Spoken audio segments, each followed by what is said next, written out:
My name is Madison. I'm 25. And on that morning, I genuinely believed maybe, just maybe, my life was finally turning a corner. I finally had an interview with an actual tech startup in our city, the kind of opportunity I had prayed for since college. After grinding at retail jobs, babysitting shifts, serving tables, and scraping pennies for gas, I finally had one shot at a job that could change everything for me. I woke up early, put out my clothes on my bed, steamed my blazer, practiced my answers in the mirror, and I actually felt hope in my chest for once, instead of dread.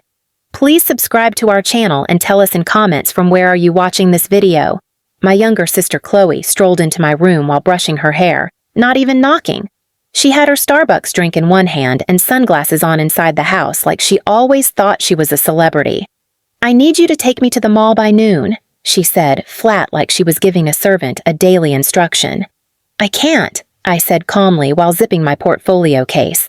"My interview is at 12:30 downtown." She blinked twice like the words confused her. "No, take me first. I told my friends I'd be there. You can call your little interview people and push it." I stared at her stunned. "You want me to cancel a job interview I waited months for, so you can go shop for makeup?" She rolled her eyes dramatically. "You've literally applied to 1,000 jobs before. You'll get another interview. My girls are only meeting today." She walked out like decree signed. I followed downstairs. "Chloe, I'm not missing this interview. No." She smirked. "I'll tell Dad." My stomach dropped instantly because she always weaponized him like a loaded gun she didn't even have to aim. Dad stomped into the kitchen 2 minutes later like he was summoned from the underworld, his voice already raised before he even finished crossing the room. "What's this garbage I'm hearing you're refusing to take Chloe where she needs to go?" "I have my interview today," I said quietly. "This is the first shot I've gotten." Dad laughed, mean, cruel, mocking. "Your sister actually has a real future. She needs to connect socially. Those girls, their parents have money, connections, they matter." I felt my chest tighten. "So, my life, my goals, my opportunities don't?" He took 2 big steps toward me, his face inches from mine. "Her future matters. Yours never did." Before I could even breathe, he shoved me backward so hard I slammed against the hallway wall. My back burned instantly. My shoulder cracked the picture frame hanging behind me. My knees buckled. Chloe stood there watching, leaning on the counter chewing gum like it was casual entertainment. Mom finally walked in. No shock, no fear. Just her disappointed stare reserved only for me. "Why do you always force trouble?" she muttered, as if I engineered this chaos. Deliberately. I didn't speak. I didn't react. I didn't cry. I just held my breath. Dad stood over me while I tried to push myself back up. "You will take her," he said. "That interview means nothing. Nobody important wants you." I looked up at him and something inside me snapped so quietly it felt like a fuse melting instead of exploding. He wasn't just choosing Chloe again. He wasn't just prioritizing her comfort. He was declaring my life worthless. I stood up slowly.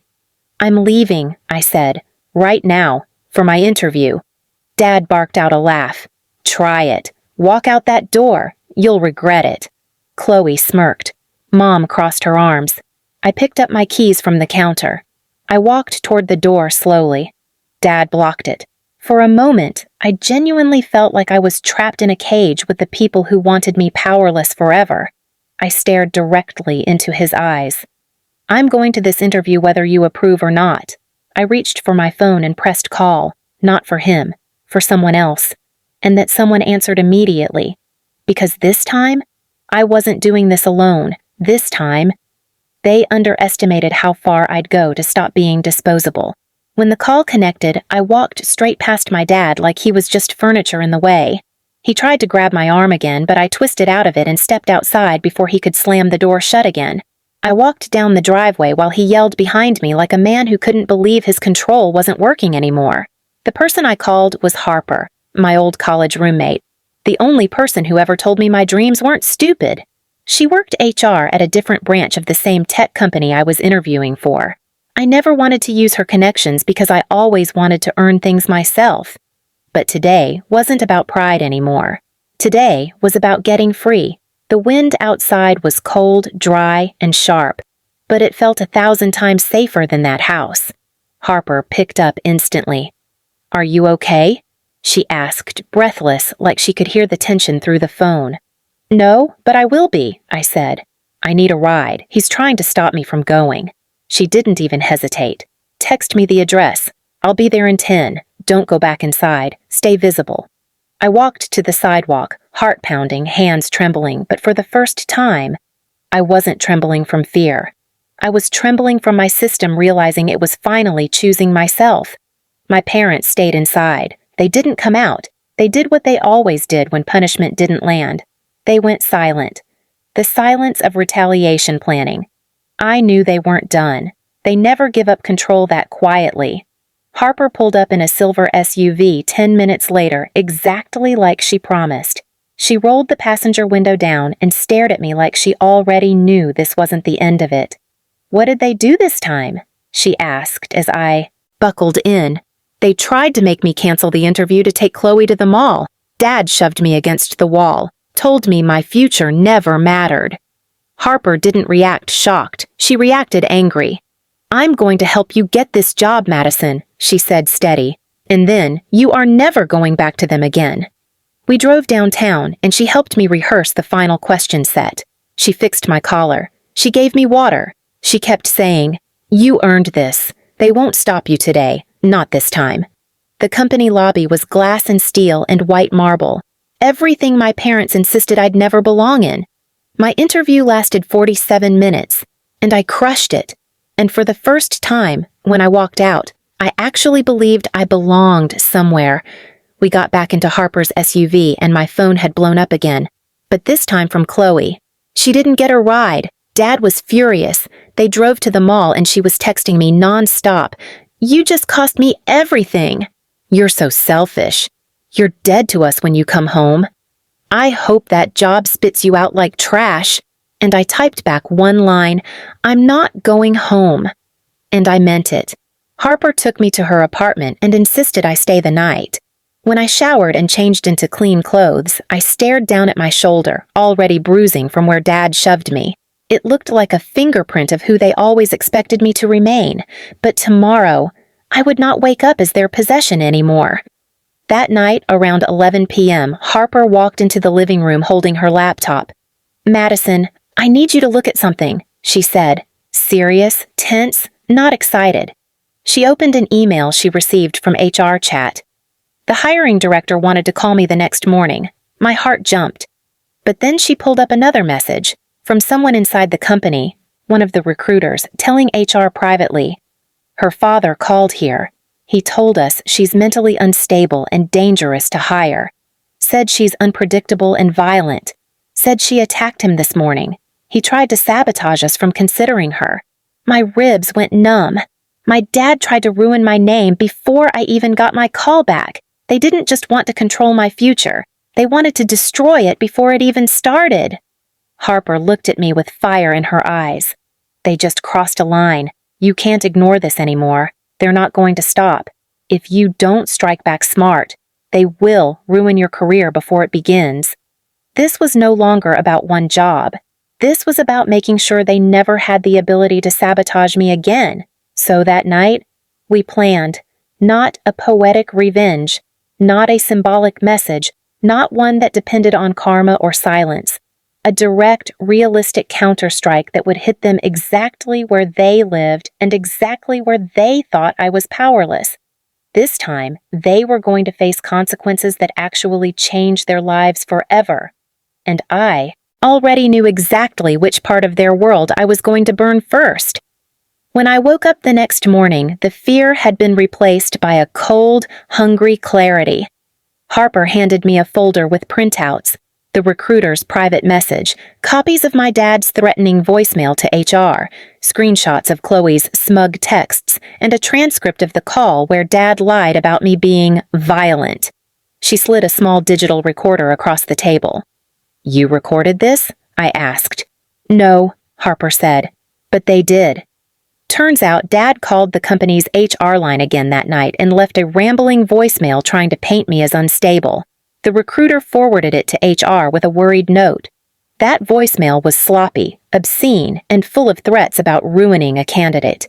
It also referenced his employer and his role on the local chamber board, details he bragged about often. Harper looked at me and said, "They can't ignore that. It's policy violation number 1. If he's calling other companies, misrepresenting, threatening, that's fraud against his position." I felt the old hot panic trying to crawl up my throat, but I swallowed it. We drafted a formal complaint, professional, clinical, not emotional, attaching the voicemail, the recruiter's note, and a timeline showing he'd repeatedly interfered. Harper filed it through corporate compliance channels and quietly notified the company where Dad worked that a senior staff member was making harassment calls to affect hiring decisions.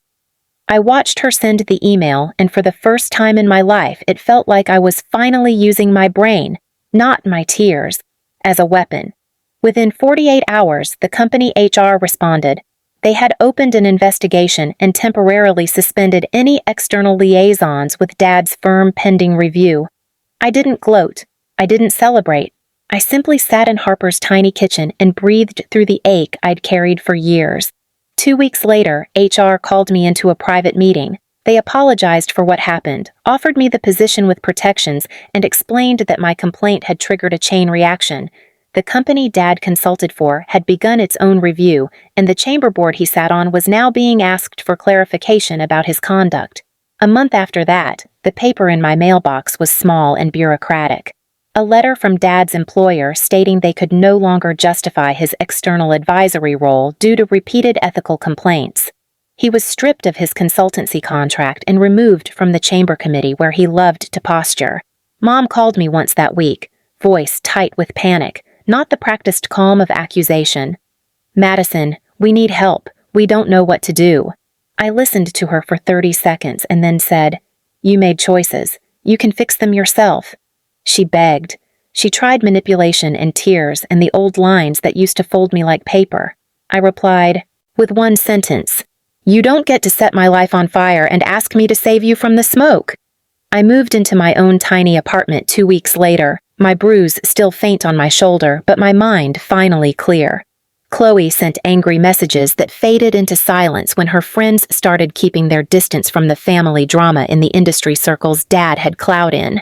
Dad's voice on the phone changed, from commanding to small and sharp with fear, when he called to demand answers about his lost contracts. It wasn't poetic. It wasn't silence. It was practical. Consequences that hit their livelihood, their pride, and their ability to manipulate other people with status. And for the first time since I was a kid, I slept without waiting for a storm to come crashing through the windows. They taught me I had no value.